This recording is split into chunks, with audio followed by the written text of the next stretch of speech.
There's many things that we can disagree with. Who's the best Spider-Man? Who's the best Batman? Whether or not Goku could beat Superman? But the one thing that we all have to agree to is that The Impractical Jokers is the greatest TV show of all time. Although the movie sucks, I never had more fun watching TV than while I was watching The Impractical Jokers. There's something about this show that makes it so amusing. So, because of that, I'm going to bring you The Impractical Jokers Iceberg. Thanks to Reddit user Steve Duck for allowing me to use his Iceberg. But before starting the video, give me a like, be sure to click the subscribe button and share this video with your friends. And with that out of the way, let's begin! Tier 1. Clear Skies. Sal Falling Down.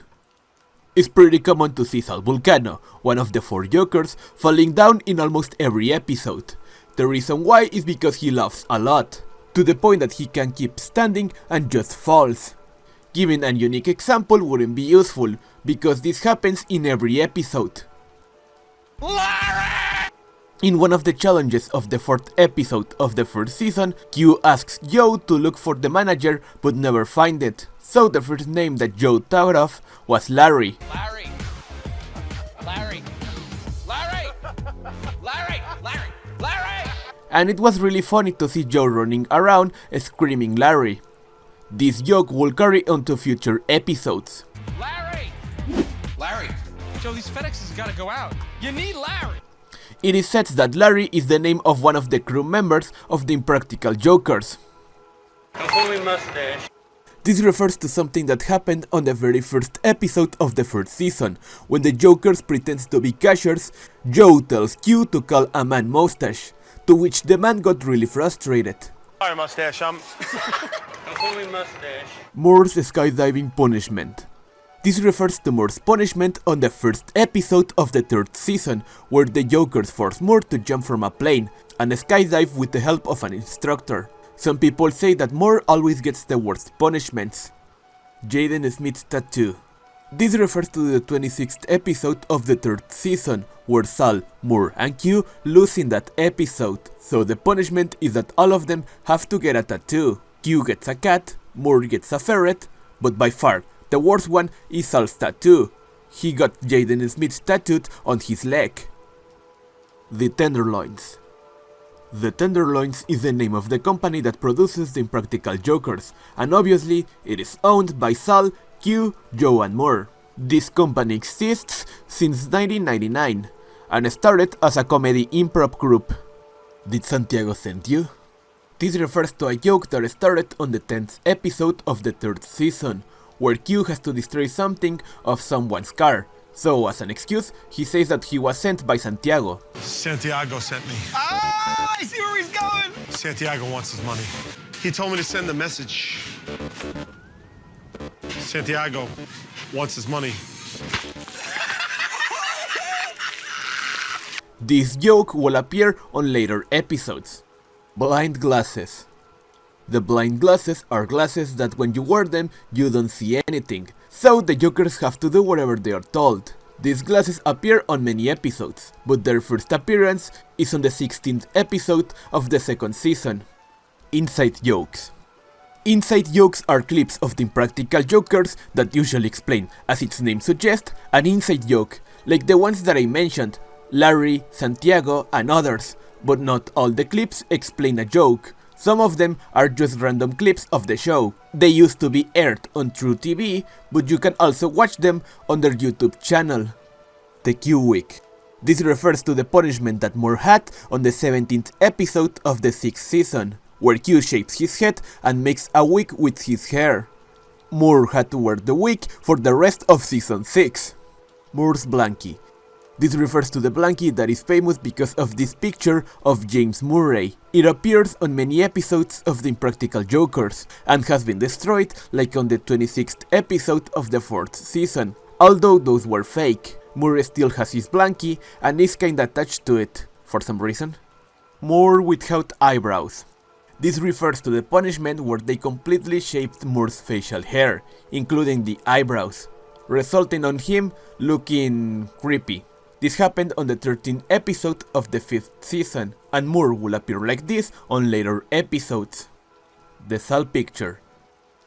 This refers to the famous picture of Sal Vulcano that he hates. The Jokers took this picture while Sal was drunk and looked overweight.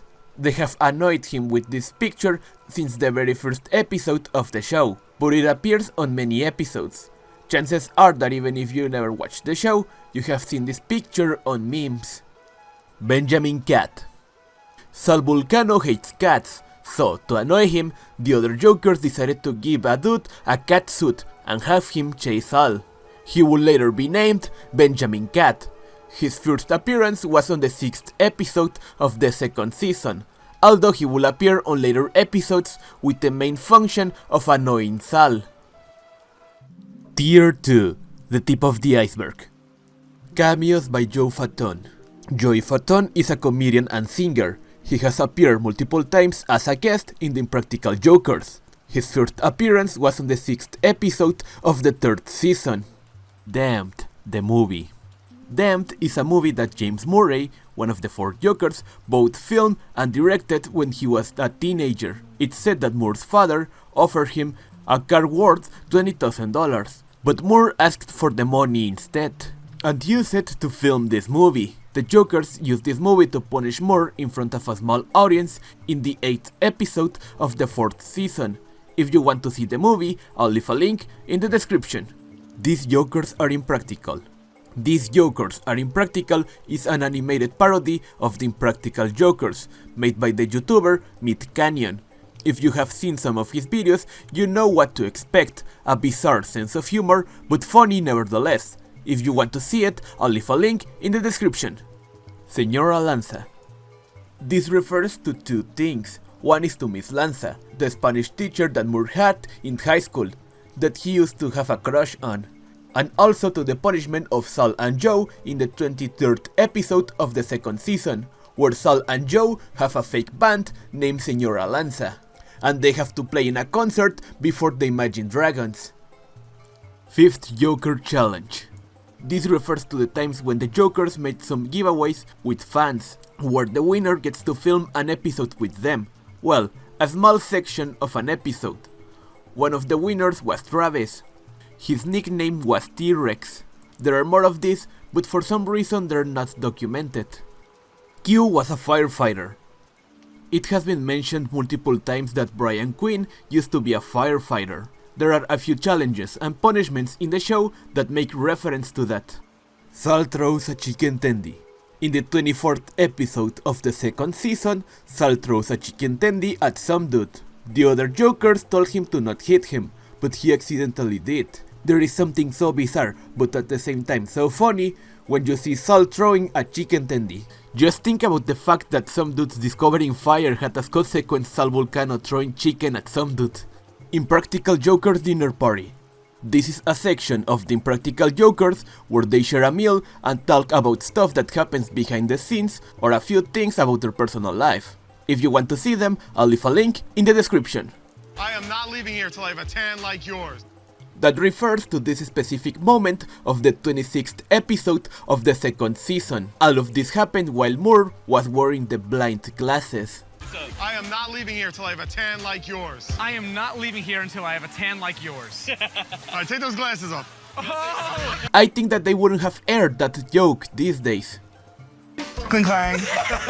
This refers to the 26th episode of the 2nd season, in a section where the objective is not to laugh while making a presentation with slides that the other Jokers made. One slide has the words clink clank, which makes Sal laugh, Cling clang. making him tonight's biggest loser. Clunt baby bust slumps. This happens on the 9th episode of the 4th season. Q says that he's the slump buster, to which this ensues. Clunt baby bust slumps. Clunt baby bust dumps. Crossover with the Carbonaro Effect. The Carbonaro Effect is a show similar to the Impractical Jokers, but instead it is a magician doing pranks to other people. And this show has a crossover with the Impractical Jokers. Murr's shower story. This refers to something that the Jokers mentioned a few times on the show, but ultimately was answered on Twitter. It was a story about how James Murray flooded the bathroom, and all this happened while he was having sex. And you can read everything because it is on the screen right now. Sal's wedding speech. This refers to Sal's punishment on the 6th episode of the 3rd season, where he has to give a speech at a wedding that humiliates both the bride and the groom. My shiny hiney. This refers to something that happened way back on the 19th episode of the 4th season, where Murr and Q were pretending to be cashiers, and for some reason Murr noticed a product named My Shiny Hiney, and that is basically a hygiene product to bleach your butt. And for some reason, he decided to use it behind the cameras, but was actually filmed. Way later, on the 5th episode of the 9th season, the Jokers decided that Murr's punishment was going to be making him the face of My Shiny Hiney. Crangers McBasketball? This refers to something that happened on the 13th episode of the 5th season. While the Jokers were pretending to be receptionists, they had to say fake names without laughing. While it was Sal's turn, he had to say the name Crangers McBasketball. Crangers McBasketball? Crangers McBasketball? And it became so popular that it was referenced on later episodes. Joe's departure.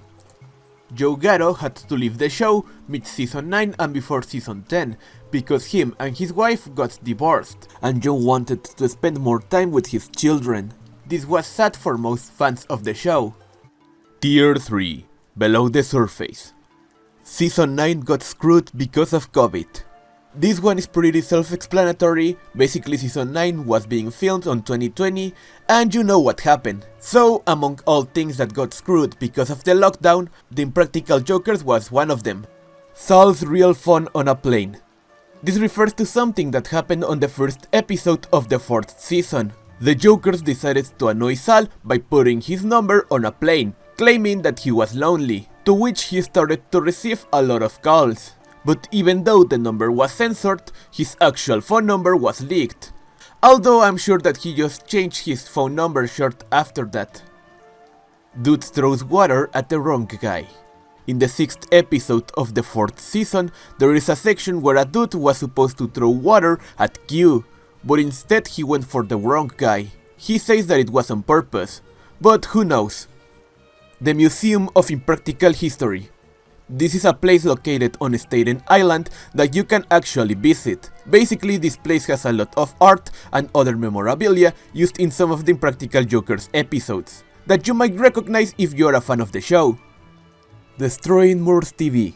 This refers to something that happened on the 13th episode of the 3rd season, where the Jokers punish Murr by destroying his apartment while live streaming it in front of a bunch of children. The most expensive thing that they destroyed was Murr's TV. Who here wants to hear a black joke? This refers to something that happens on the 29th episode of the 3rd season, where the Jokers punish Murr by having him in front of a big audience while controlling what he says on the microphone. And Joe says this. Who here wants to hear a black joke? Allow whites in the military. This refers to something that happened on the very first episode of the show, when they were getting signs for fake petitions. On Joe's turn, he says this. It's to allow whites in the military? Allow whites in the military, yeah. To which the other person reacted really angry. I got the pen right here. I don't care. I'm not signing something like that. That's what's killing our country. We're waving our...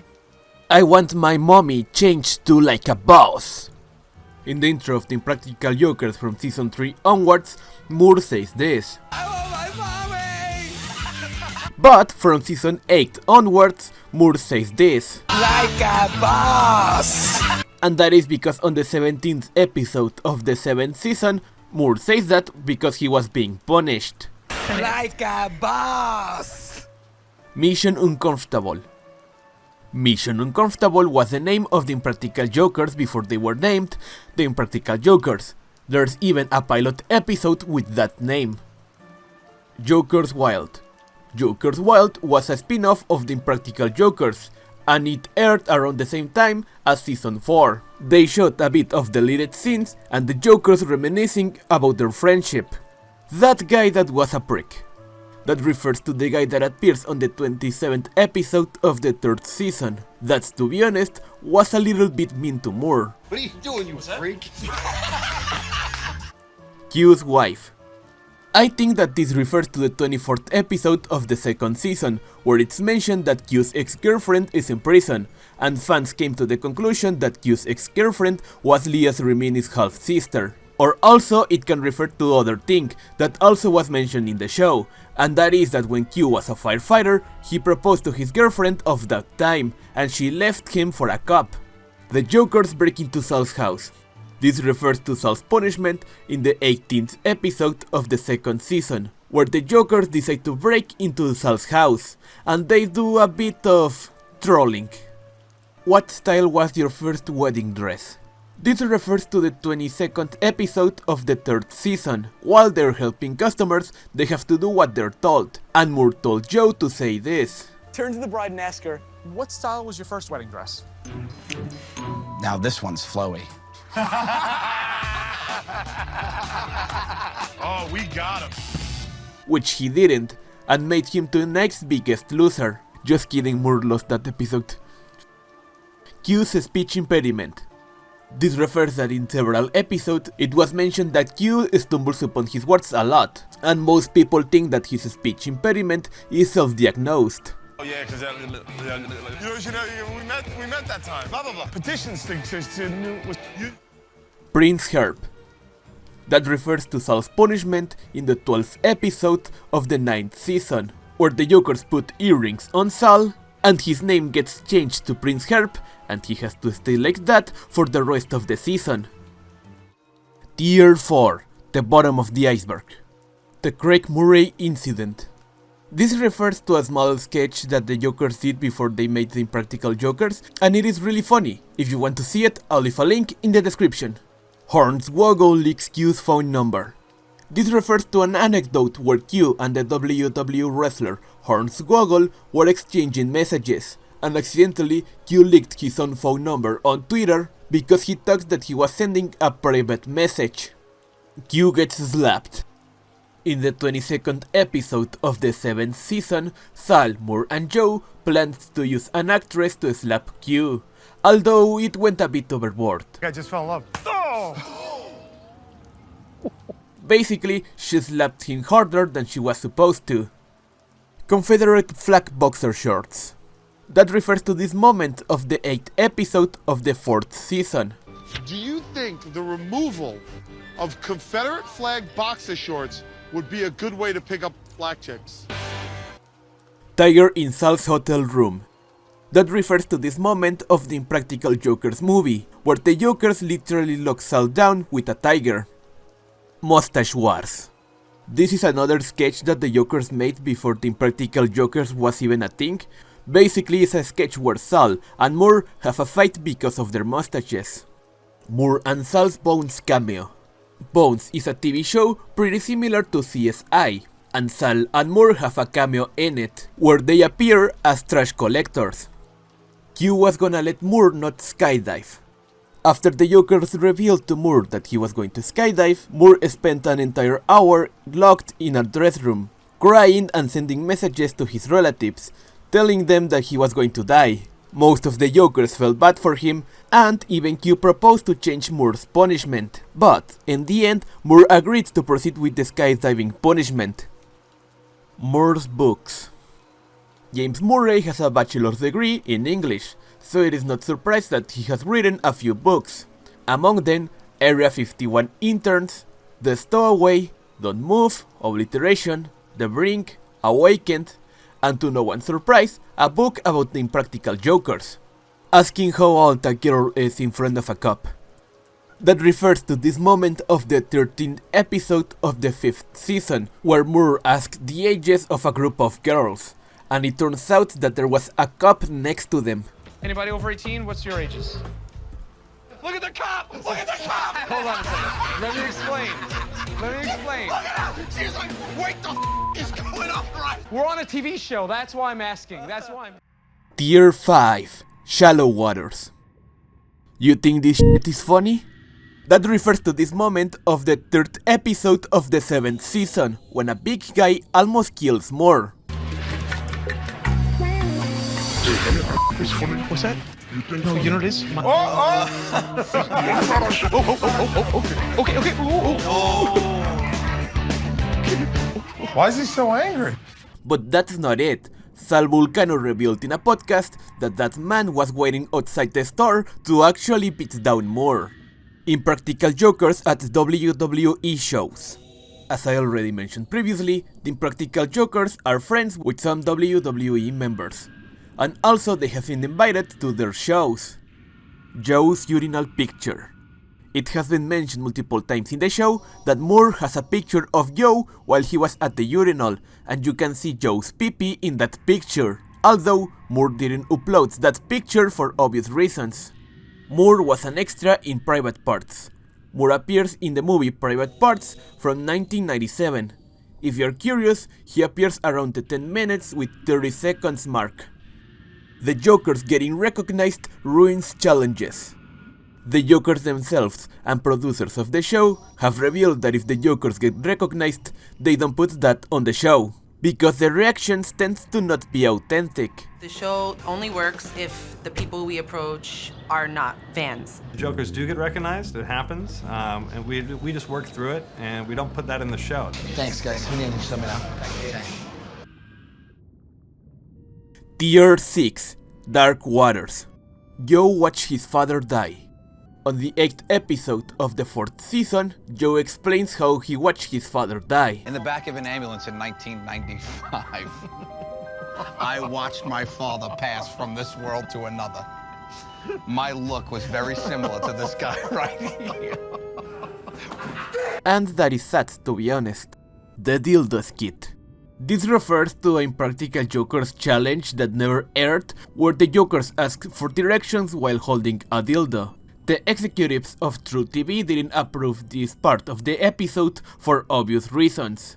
The Make It Rain Challenge. The Make It Rain Challenge was a proposed challenge where the Jokers would go to a strip club and throw quarters to the strippers instead of, giving them a dollar bill. Mike Boccio.